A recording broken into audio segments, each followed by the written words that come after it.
बेंगलुरु के international airport को हजरत Tipu Sultan international airport बनाना था। मैं कर्नाटक सरकार से गुजारिश करता हूं कि दूसरा इंटरनेशनल एयरपोर्ट जो कर्नाटक में बनाएंगे उसको हजरत टीपू सुल्तान इंटरनेशनल एयरपोर्ट बनाना ही चाहिए। शर्म की बात है कि मुसलमान 1 करोड़ है, सिर्फ 10 एमएलए है। शर्मनाक की बात है, आने वाले दिनों में मुसलमान 30 एमएलए बनना चाहिए। बीजेपी को डर के वोट करता है, हमको मोहब्बत से नहीं करता है, बीजेपी को डर के वोट करता है बोल के बोलते हैं। अरे मुसलमान नमरूद को नहीं डरा।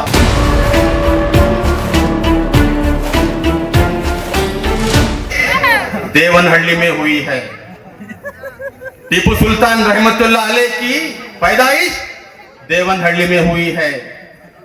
कर्नाटका का इंटरनेशनल एयरपोर्ट बेंगलुरु में नहीं है, देवनहल्ली में है।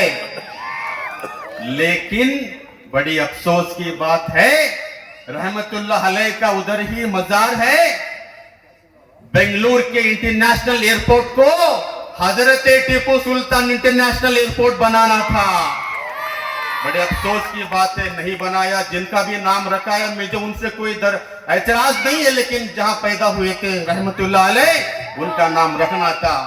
मैं कर्नाटक सरकार से गुजारिश करता हूं कि दूसरा इंटरनेशनल एयरपोर्ट जो कर्नाटक में बनाएंगे उसको हजरत टीपू सुल्तान इंटरनेशनल एयरपोर्ट बनाना ही चाहिए। टीपू टीपू टीपू टीपू टीपू। और भारत में पहला वो मर्द मुजाहिद है जो रॉकेट को उसने तैयार किया, वो हजरत टीपू सुल्तान है। टीपू सुल्तान ने रॉकेट को बनाया, न्यूक्लियर बम ने अब्दुल कलाम ने बनाया। ये अब्दुल कलाम और टीपू सुल्तान दोनों ने मिलके देश की ताकत को मजबूत किया। और पहली बार इस हिंदुस्तान में किसी भी आवाम को जो लैंड दिया है वो हजरत टीपू सुल्तान है। और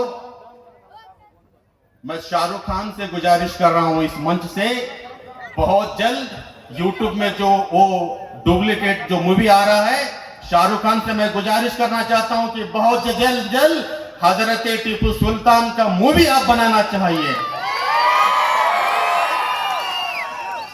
और भी ये मेरी लास्ट 2-3-4 मिनट का बात है, बहुत सारे लेकर आया था, टाइम नहीं है। मुसलमान कर्नाटक में 1 करोड़ की आबादी है।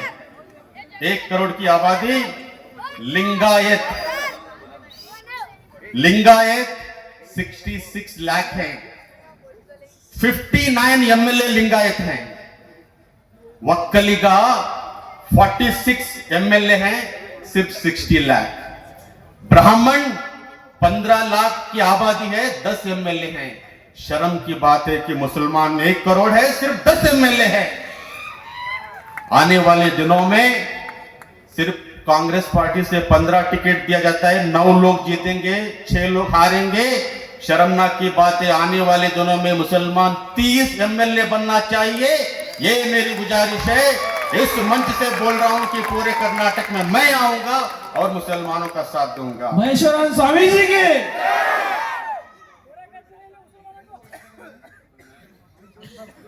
और मुसलमान लास्ट मिनट बार आ रहा है मुझे, मुसलमान हारता नहीं कभी, मुसलमानों को हराया जाता है। इकबाल अंसारी कोप्पड़ से है, गंगावती से, वो हारते नहीं, उनको हराया जाता है।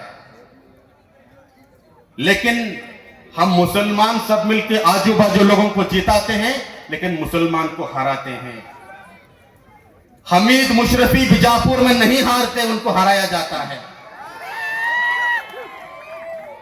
बड़े अफसोस की बात है, सिद्धेश्वर महास्वामी बीजापुर की कसम खा के बोल रहा हूं, अगली बार अगर मुशरफी को हराएंगे हम उनको भी हराएंगे। मैं जानता हूं कि वो कौन हराते हैं उनको। और तुमकुर का एक माजी एमएलए साहब, एक नहीं प्रेजेंट एमएलए हैं, मंत्री थे, वो बोलते हैं मुसलमान बीजेपी को डर के वोट करता है, हमको मोहब्बत से नहीं करता है, बीजेपी को डर के वोट करता है बोल के बोलते हैं। अरे मुसलमान नमरूद को नहीं डरा, किसी को डरता नहीं मुसलमान। आने वाले दिनों में इस तरह नहीं बोलना चाहिए। हम दिल से वोट करते हैं मुसलमान अगर वोट नहीं किए तो एक भी एमएलए नहीं बनता है। तो इसलिए वक्त का लिहाजा रखता हुए मैं बहुत सारे बातों को लेके आया था, लेकिन आखिरी एक जो टीपू सुल्तान के बारे में मैंने जो लिखा है आपके सामने एक ನೋಡಿದ್ರಲ್ಲ ವೀಕ್ಷಕರೇ, ಇದೇ ರೀತಿಯ ಇನ್ನಷ್ಟು ಹೊಸ ವಿಡಿಯೋಗಳಿಗಾಗಿ ನಮ್ಮ ಸಪ್ತಶ್ವ ಟಿವಿ ಕನ್ನಡ ಚಾನೆಲ್ನ ಸಬ್ಸ್ಕ್ರೈಬ್ ಮಾಡಿ, ಲೈಕ್ ಮಾಡಿ, ಶೇರ್ ಮಾಡಿ. ಧನ್ಯವಾದಗಳು.